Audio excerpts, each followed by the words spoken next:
Praise the lord. చేరువచ్చిన మీకందరికీ ప్రభువైన యేసుక్రీస్తు శుభాలు తెలియజేయుచున్నాను. ఈ దినము కొరకు ఏర్పాటు చేయబడిన లేఖన భాగము అపోస్తుల కార్యములు 20వ అధ్యాయము 10వ వచనం. అంతటా పౌలు కిందకి వెళ్ళి అతని మీద పడి కౌగలించుకొని, మీరు తొందరపడకుడి, అతని ప్రాణమతిలో ఉన్నదని వారితో చెప్పాను. Praise the Lord. దేవునికి స్తోత్రం. హల్లెలూయా, హల్లెలూయా. Praise the Lord. షాలోమ్ మారనాథ. క్రీస్తునందు ప్రియమైనటువంటి దేవుని బిడ్డలారా, దేవుని సంగమా, సహోదరి సహోదరులారా, దేవుని చేత ఏర్పాటు చేయబడిన దైవ జనాంగమా, యూట్యూబ్ ద్వారా టీవీ సెట్ల ద్వారా చూస్తున్నటువంటి సహోదరి సహోదరులారా, మీ అందరికీ ప్రత్యేకమైన వందనాలు తెలుస్తున్నాను. Good morning, have a nice day. ఇది యెహోవా ఏర్పాటు చేసిన దినము. మన కోసం, మీకోసం, నా కోసం యెహోవా ఏర్పాటు చేసిన దినము. ఇందులో ఉత్సహించి సంతోషించాలి. సంతాపం చెందాల్సిన దినము కాదు, ఇది సంతోషించాల్సిన సమయం. మన ఆయుష్ను పొడిగించిన దానికి సంతోషించాలి. ఈ దినం మనల్ని సాక్షిగా దేవుడు నిలబెట్టబోతున్నందుకు మనం సంతోషించాలి. మనకన్నా ధనవంతులు, బలవంతులు, జ్ఞానవంతులు ఈ లోకాన్ని విడిచిపెట్టినప్పటికీ కూడా సజీవులుగా ఉండడానికి ప్రభు మనకు సహాయము చేసిన దానికి స్తోత్రం చెబుతూ కృతజ్ఞత హృదయముతో మనం నిలబడాల్సినటువంటి అవసరం ఉంది. దేవుని స్తోత్రం. హల్లెలూయా. ఈ సమయంలో రండి, మనము దేవుని మాటలు విందాం. ఈరోజు ప్రభు చిత్తమైతే మన నెల్లూరు జిల్లాలో చేజర్ల ప్రాంతంలో పాస్టర్ ఎన్ సునీల్ గారి చర్చ్లో వాక్య పరిచర్యకి వెళ్ళబోతున్నాను. కనుక నా కొరకు ప్రత్యేక ప్రార్థన చేయండి. నేను, నా బృందము, నా సహోదరులు, నాతో పాటు ఉన్నటువంటి దేవజనులు పాస్టర్ డి విజయరత్నం గారు, పాస్టర్ ఎండి అబ్దుల్ రహీం గారు, బ్రదర్ ఏ షాలేం రాజు గారు, ఇలా మేము వెళ్తున్నాం, వాక్య పరిచర్యకి వెళ్తున్నాం. అక్కడికి వెళ్ళి దేవుని వాక్యాన్ని బోధించి చక్కగా తిరిగి రాగడానికి ప్రభు సాయం అనుగ్రహించినట్లుగా ప్రత్యేకంగా ప్రార్థించాల్సిందిగా కోరుతున్నాం. ఎవరైనా మీ ప్రాంతాల్లో వాక్య పరిచర్య అవసరమని భావిస్తే మీరు నాకు తెలియజేస్తే నేను వచ్చి ఉచితంగా పరిచర్య చేయడానికి సిద్ధంగా ఉన్నాను. ఉచితముగా పొంది తిరిగి ఉచితముగా ఇయుడి. అదే సమయంలో ట్రావెల్ ఫేరు అవన్నీ ఉంటాయి. అలాగని డిమాండ్ చేసి అంత కావాలి ఇంత కావాలి డిమాండ్ చేసేటువంటి తత్వం కాదు నాది. ఎందుకంటే సువార్తను ప్రకటించాలి, నమ్ముకోవాలి, కానీ అమ్ముకోకూడదు అనేది నా యొక్క విధానం. సేవ అనేది వ్యాపారం కాదు. కనుక ఒకవేళ మీ ప్రాంతాల్లో వాక్య పరిచర్యకి ఏదైనా అవకాశం ఉన్నప్పుడు మన సహోదరుడు ఉన్నాడు కదా అనేటువంటి సంగతి మర్చిపోవద్దు. టీవీ స్పీకర్ కదా అనే విధంగా ఆలోచించవద్దు. మీ సహోదరుని మాత్రమే నేను. టీవీ స్పీకర్ అని పిలువబడ్డం కన్నా మీ సహోదరుడు అని పిలువబడ్డాన్ని బట్టి నేను ఎంతగానో సంతోషిస్తాను. కానీ మీ కుటుంబ సభ్యుల్ని, మీ సహోదరుణ్ణి, కాబట్టి నన్ను మీరు వాక్య పరిచర్యకి, ఒకవేళ ఈ వాక్య పరిచర్య ద్వారా మేము దీవించబడతాము అని మీరు భావిస్తే మీరు నన్ను పిలిచితే, నన్ను కాంటాక్ట్ చేస్తే, ముందుగా తెలియజేసినట్టు 10 రోజులు ముందుగా తెలియజేసినట్టయితే నేను రావడానికి, వచ్చి ఉచితంగా పరిచర్య చేయడానికి ప్రభు ద్వారం తెరుస్తాడు. అలా చేయగలనని నేను భావిస్తున్నాను. దేవుని స్తోత్రం. ఈ సమయంలో మనం లేఖన భాగం చదువుకుందాం. నిన్న మనం అపోస్తుల కార్యములు 20వ అధ్యాయంలో 9వ వచనం ఆధారంగా చేసుకొని మరణానికి ఉన్నటువంటి కొన్ని కారణాలు, కారణం లేకుండా మరణం రాదు. ఒకవేళ ఎవరైనా చనిపోయారని చెప్పినప్పుడు అవునా, అయ్యో ఎప్పుడండి అని అడిగి నిన్న మొన్న రైట్ ఓకే ఎలాగండి అని అడుగుతారు. హార్ట్ అటాకా లేదా ఇంకేంటి అని అడుగుతారు. మరణం జరిగింది అంటున్నప్పుడు ఎప్పుడు, ఎక్కడ, ఎలాగా అనేవి అడగడం సహజమే. కొన్ని మరణాలకి కారణాలు ఉన్నాయి, కారణం లేని మరణం అంటూ ఉండదు. అపోస్తుల కార్యముల్లో ప్రస్తావించబడినటువంటి 5 మరణాలు, వాటి యొక్క కారణాలు మనం ఆలోచించాం. అనగా సుమారు ఒక 35-40 సంవత్సరాల చరిత్ర ప్రస్తావించబడింది ఇందులో. ఈ చరిత్రలో ప్రస్తావించబడినటువంటి కొందరి గురించి, అనగా అననీయాను గురించి, యూదా ఇస్కరియోతు గురించి మీరు అడగొచ్చు. యూదా ఇస్కరియోతు అపోస్తుల కార్యములు 1వ అధ్యాయ కాలంలో చనిపోలేదు కదా అని. అవును, ఆ కాలంలో చనిపోలేదు. కానీ యూదా ఇస్కరియోతు యొక్క మరణ ప్రస్తావన జరిగింది. సువార్తల్లో చివరి అధ్యాయాల్లో యూదా ఇస్కరియోతు గురించి ప్రస్తావించబడింది. అతని మరణం కూడా చివరి అధ్యాయంలో జరిగి ఉంటుంది. అనగా యేసు ప్రభు సిలువ వేయబడిన తర్వాత జరిగి ఉంటుంది, యేసు ప్రభు మరణం తర్వాత జరిగి ఉంటుంది. అననీయ సపీరాలు, తబిత అనేటువంటి ఆ చిన్నది, లేదా దోర్కస్ అని చెప్పబడినది. అంతేకాకుండా హేరోదు అనేటువంటి ఒక వ్యక్తి, హేరోదు అనబడినటువంటి ఒక నాయకుడు, రోమా ప్రభుత్వ అధికారి, టెట్రార్క్ కావచ్చు, అతను మరణించడం. అంతేకాకుండా మనం చివరిగా ఆలోచించిన విషయం ఐతుకు యొక్క మరణం. ఈ మరణం వెనుకున్నటువంటి మరణము మర్మం కాదు, అది క్రమంగా అర్థమవుతుంది. Why it was happen, why God allowed it అనేది మనం అర్థం చేసుకోగలం. కాబట్టి మరణానికి ఉన్నటువంటి కారణాల్లో మనం ఆలోచించిన విషయాలు, ఒకటి అవిశ్వాసాన్ని బట్టి, తన గురువు అయినటువంటి, తన యజమానుడు అయినటువంటి, తనని పిలిచినటువంటి, తన ద్వారా అద్భుతములు జరిగించిన, తన ద్వారా రోగములను బాగు చేయించిన, తన ద్వారా దేవుని రాజ్యం ప్రకటించుకున్న, తన ద్వారా దెయ్యములను వెళ్ళగొట్టించినటువంటి రక్షకుడైనటువంటి యేసు యొక్క అనుచరుడైనటువంటి యూదా ఇస్కరియోతు మరణం. జూడాస్ ఇస్కరియోతు యొక్క మరణం గురించి మనం ఆలోచిస్తున్నాం. అవిశ్వాసం వల్ల యజమానుడిని విశ్వసించలేదు. యజమానుడి దగ్గర నుంచి పారిపోయిన దాసుడు అని పేరుగాంచినటువంటి, పేరు పొందినటువంటి ఒక వ్యక్తిగా మనం దావీదుని భావించవచ్చు. నాబాల్ అదే కంప్లైంట్ చేశాడు, అక్యూజ్ చేశాడు. యజమాని దగ్గర నుంచి పారిపోయేవాడు, అనగా నమ్మకమైన దాసుడు కాని వాడుమైన నీవు అన్నట్టుగా మాట్లాడాడు.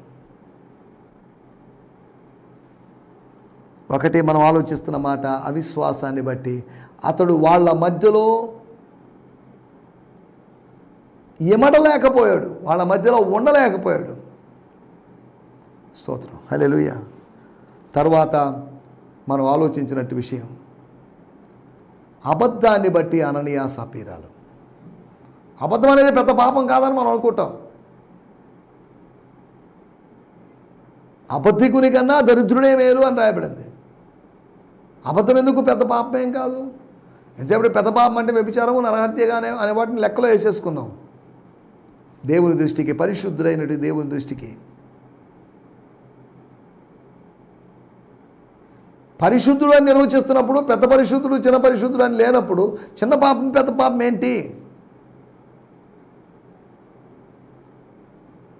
దేవుని స్తోత్రం, హల్లెలూయా. తర్వాత అబద్ధానికి, అబద్ధమాడ్డాన్ని బట్టి వారు చెల్లించిన వెల తమ ప్రాణార్పణే, తమ ప్రాణములే. తర్వాత అద్భుతము జరగడానికి, చావు జరగడం కోసం కాదు ఆ రోగం వచ్చింది. ఆ రోగం రావడానికి కారణం ఏంటంటే, ఆ రోగం వచ్చి చనిపోవడానికి కారణం ఏంటంటే, యేసు మహిమను ఆ ప్రాంతంలో ఉన్నవాళ్ళు, నజరేయుడైన యేసు యొక్క మహిమను ఆ ప్రాంతంలో ఉన్నవాళ్ళు, పౌలులో పనిచేస్తున్నటువంటి, పేతురులో పనిచేస్తున్నటువంటి, అపోస్తుల్లో పనిచేస్తున్న వరము యొక్క ప్రదర్శన కోసం కాదు. అది యేసునామ మహిమార్థమై కార్యం జరగడం కోసం జరిగింది. దేవుని స్తోత్రం. వీటి గురించి నిన్న ఆలోచించాం. ఈ సమయంలో మనం దేవుని మాటలు విందాం. శాంతి టీవీ నెల్లూరు అనే ఛానల్ సబ్స్క్రైబ్ చేసుకోండి, బెల్ ఐకాన్స్ క్లిక్ చేయండి, తద్వారా మీకు నోటిఫికేషన్లు వస్తాయి. శాంతి టీవీ అనేటువంటి ఆత్మీయ channel. It's time for change.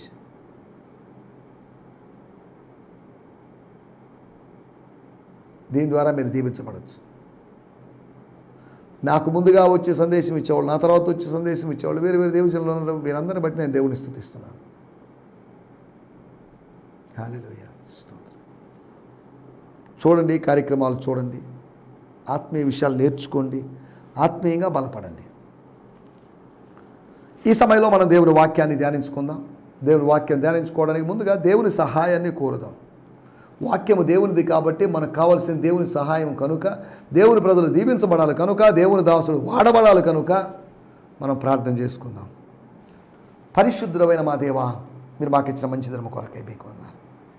ఈ దినము నాయన మీ దాసుడు పాస్టర్ నల్లగట్ల సునీల్ గారి దగ్గర జరగబోతున్న కూడిక కొరకే మీకు వందనాలు. చిన్న సంఘం, మీ దాసుడు అక్కడ నిలబడి వాక్యం అందిస్తుండగా మీ దాసుని మీరు నిలబెట్టుకోండి. అక్కడ జరుగుతున్న పరిచయం అంతటి బట్టి మీకు వందనం చేస్తున్నాం. మేము వెళ్తుండగా ఇక్కడ కొన్ని మాటలు మీ మాటలు అందించి మీ ప్రజలను ఆత్మీయులుగా బలపరచడానికి సహాయం చేయమని అనుకుంటున్నాను.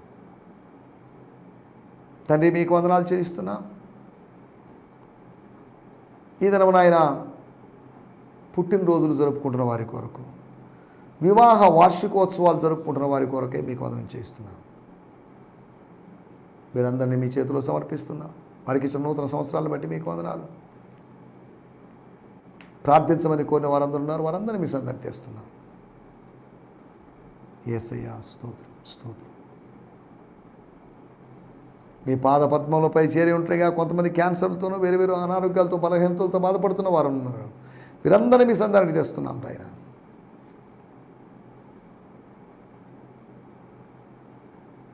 ఈ సమయంలో మీరు మాతో మాట్లాడమని అడుగుకుంటూ, తండ్రి మీకు వందనాలు చేయిస్తూ యేసు నామములోనే ప్రార్థించగలుగుతున్నాం తండ్రి. ఆమేన్ ఆమేన్ ఆమేన్. దేవునికి స్తోత్రం. రండి మన ధ్యానం నిమిత్తమై అపోస్తుల కార్యములు, book of Acts 20th chapter verse 10. అపోస్తుల కార్యములు 20వ అధ్యాయము 10వ వచనం. అంతటా పౌలు కిందకి వెళ్ళి అతని మీద పడి కౌగిలించుకొని, మీరు తొందరపడకుడి, అతని ప్రాణపత్తిలో ఉన్నదని వారితో చెప్పాను. yes hallelujah స్తోత్రం. 20వ అధ్యాయము 10వ వచనం. Paul went downstairs, bent over the boy Eutychus and embraced him. చనిపోయిన తర్వాత అతని మీద ఇతని ప్రేమ ఏంటో మనకు అర్థం కావడం లేదు. ఏమన్నా ఇంకా అతనికి భౌతికమైన బంధం వాళ్ళ మధ్యలో ఉందేమో మనకు తెలియదు. బంధువు ఏమో, ఫార్ రిలేటివ్ ఏమో, ఏదో మరి మనకు తెలియదు. Taking him in his arms, తన చేతుల్లోకి తీసుకొని, he said to all the people gathered. ఏ విధంగా 3వ అంతస్తులో ప్రజలు గ్యాదర్ అయ్యారో అలాగే కింద ప్రజలు గ్యాదర్ అయ్యారు. ప్రజలు గ్యాదర్ అవుతుంటారు, ప్రజలు గ్యాదరింగ్ కోసమే చూస్తుంటారు. కరోనా టైములో కూడా గ్యాదర్ అయిన ప్రజలు ఒక గ్యాదరింగ్ అంటే ఇష్టపడతారు. ఒక గ్యాదరింగ్లో ఎంజాయ్మెంట్ ఉంటుంది అనే ఉద్దేశంతో. సరే, మనం ఇక్కడ ఆలోచిస్తున్న విషయాలు. Stop your worrying, he is come back to life. Stop your worries. ఒక్కొక్కరికి ఒక్కో వరి ఉంది. అయ్యో అనవసరంగా పోగొట్టుకున్నామే. మంచి ఉద్యోగం చేసుకుంటూ కుటుంబాన్ని పోషించగలిగిన వ్యక్తి, అయ్యో వాళ్ళ తల్లిదండ్రుల దుఃఖాన్ని చూడలేకపోతున్నామే, అయ్యో ఇప్పుడే ఎందుకు జరిగింది, ప్రార్థనా సమయంలో ఎందుకు ఇది why this Lord, why did you allow this, ఇలా ఎందుకు అనుమతించావయ్యా అన్నట్టుగా దేవుడిని ప్రశ్నించుండొచ్చు. ఇక్కడ మనం అర్థం చేసుకోవాల్సిన విషయం 10వ వచనంలో మనది మన మూలవాక్యం కనుక, he said to all the people there, gathered people there, praying people are there. మధ్యరాత్రి కూడా మత్తుకు అవకాశం ఇవ్వకుండా మెలకువగా ఉండి మహిమకరమైన వాక్యం వింటున్నట్టు ప్రజలను ఉద్దేశించి, hello dear brothers and sisters, stop your worrying. Why you are worrying? I don't understand. Stop your worrying. He is come back to life. వచ్చేసాడండి, పోయిన ప్రాణం వచ్చేసింది. ప్రాణం ఎక్కడికి పోలేదు, ప్రాణం అతనిలో ఉంది. ఎందుకు వర్రీ? ఇప్పుడు వర్రీ కావాల్సిన అవసరం లేదు. అతడు కిటికీలో కూర్చున్నప్పుడు వర్రీ కావాలి. అతను కింద పడిన తర్వాత వర్రీ కావాల్సిన అవసరం లేదు. కిటికీలో కూర్చున్న, బ్రదర్ ప్లీజ్ గెట్ డౌన్, దిగవయా, జక్కయ్య చుట్టూ దిగి త్వరగారా అని యేసుప్రభు పిలిపించే, బాబు కిటికీ దిగిరా, అయినా చాలు వద్దు, నిద్రపోయినప్పుడు చాలా ఏదైనా ప్రమాదం జరిగే అవకాశం ఉంది. దేవుని స్తోత్రం, హల్లెలూయా. మనం ఆలోచిస్తున్న విషయం ఏంటంటే, మన టైటిల్ తొందరపాటు. చాలాసార్లు మనుషులకి తొందరపాటు ఉంటుంది, తొందరపడతారు. యవనస్తులైనా తొందరపడేదంటే పెద్దవాళ్ళు కూడా తొందరపడుతున్నారు, స్త్రీలు కూడా తొందరపడుతున్నారు. తొందరపడి నడుచువాడు పడిపోవును. తొందరపాటు, దుడుకుతనం, హరీనెస్. 3 విషయాలు మానవుడిని పాడు చేస్తాయి. హరి, వరి, కరి. ఇక్కడ హరి ప్రాణం తీసింది. ఆ హరిని బట్టి, ఆ హరి యొక్క ఫలితాన్ని బట్టి, ఆ హరి కలిగించిన హార్వెస్ట్ను బట్టి వర్రీ కలిగింది. మేము ఇటువంటి యవనస్తుని మరలా సంపాదించుకోగలమా? దేవుని స్తోత్రం, హల్లెలూయా. Don't worry, don't cry. ఏర్పాట్ల గురించి దేని గురించి తొందరపడొద్దు. నేను తరచుగా అక్కడక్కడ కొంతమందికి ఇచ్చే సలహా 3 విషయాలు, 3 important things in your life. ఈ 3 పాటించండి, అప్పుడు నీ జీవితం అద్భుతంగా మారుతుంది, ఆశీర్వాదాలు వస్తాయి అని చెప్తున్నాడు. 1, మాట్లాడుటకు నిదానించువాడు, స్లో టు స్పీక్. కోపించుటకు నిదానించువాడు, స్లో టు యాంగర్. వినుటకు వేగిరపడవాడు, ఈగర్ టు లిసన్. చెప్పండి, మీరు చెప్పండి, పర్లేదు నేను వింటాను. నాదేముందులేండి, మళ్ళీ చెప్తలేదు, మీరు చెప్పండి, నేను వింటాను. Let me here from you, let me here your thoughts, please carry on, please మాట్లాడండి, ఇంకోసేపు మాట్లాడండి, ఇంకో 5 నిమిషాలు అనగా మాట్లాడుటకు వేగిరపడువాళ్ళు. మాట్లాడించుటకు వేగిరపడ్డాం, మాటలు వినిపించుటకు కాదు, మాట్లాడటకు. దేవుని స్తోత్రం, హల్లెలూయా. మనం ఎలా ఉన్నాం ఈ 3 విషయాల్లో? మాటల్లో, కోపించుటలో, క్రియల్లో, అనగా వినడం అనేటువంటి ప్రక్రియలో. వింటున్నామా? సరిగా వింటున్నామా? వింటున్నట్టు నటిస్తున్నామా? ఈయన మాటలు మనమేంది వినేది అనుకుంటున్నామా? దేవుని స్తోత్రం, హల్లెలూయా. ఈ సమయంలో వాడుక భాషలో కూడా చదువుకుందాం. అపోస్తుల కార్యం, మన మూల వాక్యం కనుక 20వ అధ్యాయం 10వ వచనం. అపోస్తుల కార్యం 20వ అధ్యాయం 10. ఆ యువకుని పక్కన ఒరిగి, ఇతను పైనుంచి పడ్డాడని కాదు, పక్కన ఒరిగాడు, కూలిపోయినట్టుగా, పడిపోయినట్లుగా ఒరిగి అతన్ని తన చేతులతో, యవనస్తుడు బలవంతుడుగా ఉన్నాడు, తన చేతులతో ఎత్తుకున్నాడు. హలో, ఇక్కడ కూర్చున్న జనసమూహమా, ఇప్పటి వరకు ప్రార్థనలో గడిపిన జనసమూహమా, ఇప్పటిదాకా వాక్యమైన జనసమూహమా, వర్రీ కావద్దు, నమ్మిక మాత్రం ఉంచండి, దేవుడు కార్యం చేస్తాడు. మార్తమ్మ లాంటి వాళ్ళారా, మీరు నమ్మిన యెడల దేవుని మహిమను చూస్తారు. స్తోత్రం. ప్రభు పాదాల దగ్గర కనపడి వాక్యం వినడం కాదు, ప్రభు పాదాల దగ్గర, ప్రభు పాదాలని పట్టుకుని, ప్రభు పాదాలు వదిలిపెట్టకుండా, నాకు దానికి అర్థం కావాలి, నాకు ఆశీర్వాదం కావాలి అని అడిగినట్లయితే ఆయన ఇవ్వగలడు.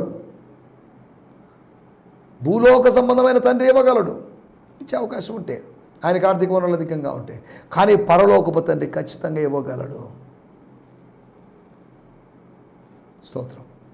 ఆయన ఇస్తున్న అనుభవాలు నాకు తెలుసు, ఆయన పోషిస్తున్న అనుభవాలు మనకు తెలుసు. ఆయన మన కోసం ఏదైనా చేయగలడండి, దేవుడు మన కోసం ఏదైనా చేయగలడు. తొందరపడకూడదు, తొందరపడి మాట్లాడకూడదు, తొందరపడి నడవకూడదు, వినుటకు వేగిరపడాలి. ప్రభువా నాతో మాట్లాడని అడగాలి. సరే, మనం ఇక్కడ ఆలోచించాల్సిన విషయాలు. మొట్టమొదటి విషయం, తొందరపడకుండా ఉండాలి. ఏ విషయంలో అంటే సందేహపడే విషయంలో తొందరపడకూడదు, తొందరపడి సందేహపడద్దు. నేను మీకు వినిపిస్తున్న దాన్ని, నేను మీకు బోధిస్తున్న దాన్ని, నేను మీకు ఉపదేశిస్తున్న దాన్ని మీరు అది నిజమా కాదా, ఇది అవసరమా కాదా, అవసరమేనా అని మీరు అవన్నీ వద్దు. Believe the message. నేను 1 గంట, 1 అరగంట, 2 గంటలో, 3 గంటలో చెప్పిన ఈ మెసేజ్ని believe the message. This is gospel. This gospel was revealed unto me. ఇది నాకు బయలుపరచబడింది. This was revealed, God himself revealed. హల్లెలూయా, స్తోత్రం. 1, సందేశాన్ని సంశయించే విషయంలో డోంట్ డౌట్ ద మెసేజ్. మేము ప్రకటించినటువంటి సమాచారం ఎవరు నమ్మారు? ఎవరు నమ్మడం లేదు, నమ్మే స్థితిలో లేరు. దేవుని స్తోత్రం, హల్లెలూయా. 1, సందేశాన్ని సంశయించే విషయంలో. బెరయా విశ్వాసుల విషయంలో పౌలు ఎలాగా రెస్పాండ్ చేశాడో నాకైతే తెలియదు, కానీ ఎలా స్పందించాడో నాకైతే తెలియదు. కానీ ఒకవేళ పౌలు స్థానంలో నేను కానుంటే, ఏంటిది నేను చెప్పిన వాక్యాలు నమ్మడం లేదా, వీళ్ళకి అబద్ధం చెప్పాల్సిన అవసరం నాకేముంది అయినా లేఖనంలో ప్రతి ఉదాహరణ పరిశీలించడం ఏంటి? పరిశీలించడంలో తప్పేం లేదు, పఠించడంలో తప్పేం లేదు, పరిశీలించడమే కదా, ధ్యానించడంలో తప్పేం లేదు, లేక పరిశీలించడం ఏంటిది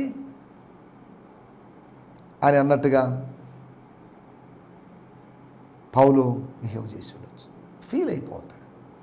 మన మెసేజ్ని ఎవరైనా డౌట్ చేస్తే, నువ్వు చెప్పింది నిజమా, is it real, is it true, మీరు చెప్పింది కరెక్ట్ అని బ్రదర్ సిస్టర్ అన్నప్పుడు, అదేంటండి అబద్ధాలు ఎందుకు చెప్తామండి మేము అని అంటాం. అపోస్తలుడైన పౌలు సందేశాన్ని సంశయించొద్దు. This is not my message, this is God's message. రెండో విషయాన్ని నేను మీకు జ్ఞాపకం చేస్తాను. అపోస్తల కార్యములు 20వ అధ్యాయం 10వ వచనంలో మనం గమనిస్తే, మూలవాక్యం కనుక మనం చూడాల్సిన అవసరం లేదు. ఇప్పుడు గుర్తుపెట్టుకోండి, మీకు సందేహం వచ్చింది, సందేహం వద్దు. సందేహానికి దేహం లేకుండా చేయండి, అప్పుడు సమ్ మాత్రమే మిగిలిపోద్ది.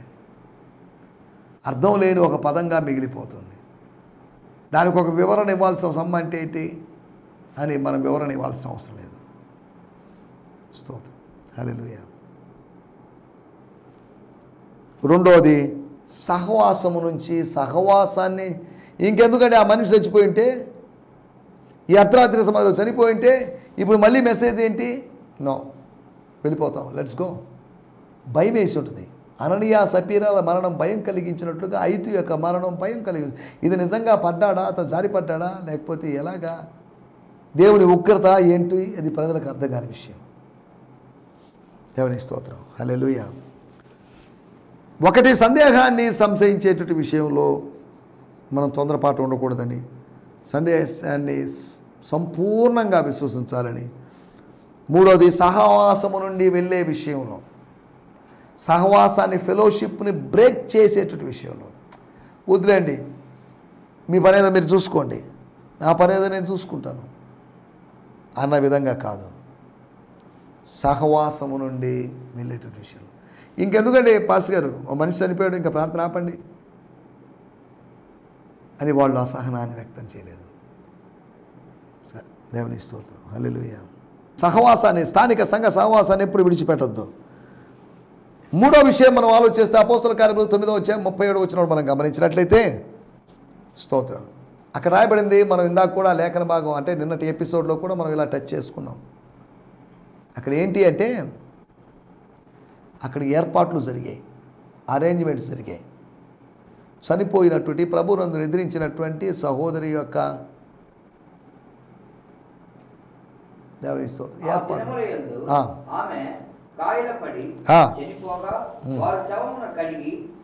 శవాన్ని కడిగి అనగా శుభ్రపరిచి దాన్ని స్నానం చేయించి, స్త్రీలందరూ కలిసి స్నానం చేయించి, అంటే స్నానం చేయించేట సాంప్రదాయం ఉందా, అది అనిలో సాంప్రదాయం కదా అని దయచేసి అడగొద్దు. కొంతమంది అలాగే అడుగుతున్నారు. కాబట్టి మనము మన చనిపోయినట్టు సదరు వ్యక్తుల యొక్క దేహాలను స్నానం చేస్తే తప్పే ఉంది అని అంటున్నారు. ఇది క్రైస్తవ విధానం కాదు, యూదా విధానంలో సాగబడిన విధానం అని మనం మర్చిపోకూడదు. 9వ అధ్యాయము 37వ వచనం నేను ఇంగ్లీష్లో కూడా చూస్తాను. అక్కడ రాయబడిన మాట, స్తోత్రం,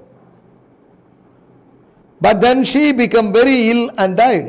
షీ బికమ్ వెరీ ఇల్, చాలా అనారోగ్యానికి గురైంది, మరణము పొందినట్లుగా అనారోగ్యానికి గురైంది. After the disciples prepare her body for burial, they laid her in an upstairs room.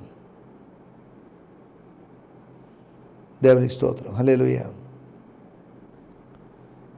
ఏమని రాయబడింది?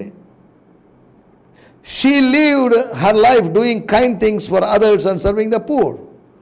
ఇతరుల కోసం పని చేయడానికి, పేదలకు పరిచర్య చేయడానికి తాను ఉంది అని రాయబడింది. They prepared her body for burial, సమాధి కార్యక్రమం కోసం సిద్ధపరుస్తున్న విధానం. సిద్ధపాటు ఏర్పాట్లన్నీ చేయాల్సిన అవసరం లేదు. Stop all this arrangements because he is not dead, life is in him అని పౌలు గారి మెసేజ్. చివరిగా ఒక మాట చెప్పి నేను ముగిస్తాను. అపోస్తల కార్యములు 20వ అధ్యాయం 38వ వచనం. మెడ మీద పడి అతన్ని ముద్దు పెట్టుకొని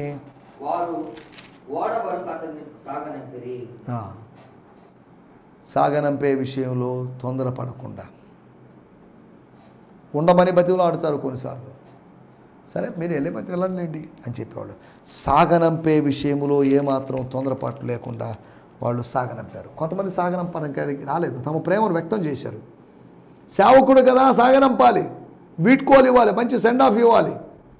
మళ్ళీ ఎప్పుడు కలుసుకుంటామో ఏంటో అనే విషయంలో 20వ అధ్యాయం పౌలు మెడ మీద పడి అతన్ని ముద్దు పెట్టుకొని వారు ఓడ వరకు అతన్ని సాగనంపిరి. ఉండమని బతిమలాడే అవకాశం లేదు. కొంతమంది ఎందుకు ఆయన వెళ్ళిపోతాడు కదా, ఆయన వచ్చేటప్పుడు మనం ఏం తీసుకొచ్చామో ఏంటి అన్న విధంగా ఆలోచిస్తాను. తొందరపాట్లు వద్దు. విశేషముగా దుఃఖించారు, దుఃఖించాల్సిన అవసరం లేదు. మనం ప్రభుచితం అయితే కలుసుకుంటాం, లేదంటే కలుసుకోలేము. ఒకవేళ అవతల తీరములో, మహిమ తీరములో మళ్ళా కలుసుకుందాం. దుఃఖిస్తూ, విశేషంగా దుఃఖిస్తున్నటువంటి జనసమ అనుబంధం ఏర్పడింది, ఒక బంధం ఏర్పడింది. సాగనంపడంలో కొద్దిగా కష్టమే. అతని కోరికను బట్టి అతన్ని సాగనంపుతున్నారు, కానీ సాగనంపే విషయంలో మనం తొందరపాటు పడకూడదు. ఉండొచ్చు సార్ కొన్ని రోజులు, మాతో కూడా కొన్ని రోజులు ఉండమని స్థానికులు కానీ ఒత్తిడి చేస్తే ఇంకా మరి కొన్ని రోజులు ఉండాల్సి వస్తుంది. దేవదూత చెప్పాడు కాబట్టి కొన్ని రోజులు ఆయన ఉన్నాడు కొరింథీ పట్టణంలో. సాగనంపే విషయంలో తొందరపాటు ఉందేమో, సహవాసం నుంచి వెళ్ళేటువంటి విషయంలో తొందరగా ఈయన సాగనంపేద్దాం, ఈయన వెళ్తేనే, లేకపోతే మళ్ళీ ఏదైనా మరణం జరుగుతుందో ఏందో, మరి పౌలు గారిని పంపించాలి అని తొందరపడాల్సిన అవసరం లేదు. అంతే, everything will be done in a proper way, proper time. దేవుని సమయంలో జరుగుతుంది, కంగారు పడొద్దండి. నో, కూల్ రిలాక్స్డ్గా ఉండండి అని పౌలు చెప్తున్నాడు. కాబట్టి తొందరపాటు లేకుండా సహవాసం నుండి వెళ్ళే విషయంలో, సందేశాన్ని సందేహించే విషయంలో, సమాధి ఏర్పాట్ల విషయంలో కావచ్చు, సాగనంపే విషయంలో కావచ్చు, తొందరపాటు లేకుండా సాఫీగా మెల్లగా సాగడానికి, ఆత్మీయంగా సాగడానికి ప్రభు మనకందరికీ తొందరపాటు లేని వారుగా, తొట్టుపాటు లేని వారుగా ముందుకు సాగడానికి ప్రభు మనందరికీ సహాయం చేయనుగాక. ఆమేన్. హల్లెలూయా, హల్లెలూయా. మీ అందరికీ ఈ సందేశము మీకు ఆశీర్వాదకరంగా ఉందని నమ్ముచున్నాము. ప్రార్థన అవసరతల కొరకు మమ్మల్ని సంప్రదించవలసిన మా చిరునామా గిద్యోన్ మిషన్ చర్చ్, 6వ వీధి, శాంతినగర్, నెల్లూరు 4, ఆంధ్రప్రదేశ్. పిన్ 524004. మా ఫోన్ నంబర్లు 7036443613 మరి ఒక నంబర్ 9392293010. మా ఈమెయిల్ ఐడి gfihmi2015@gmail.com. దేవుడు మిమ్మును ఆశీర్వదించునుగాక. ఆమేన్.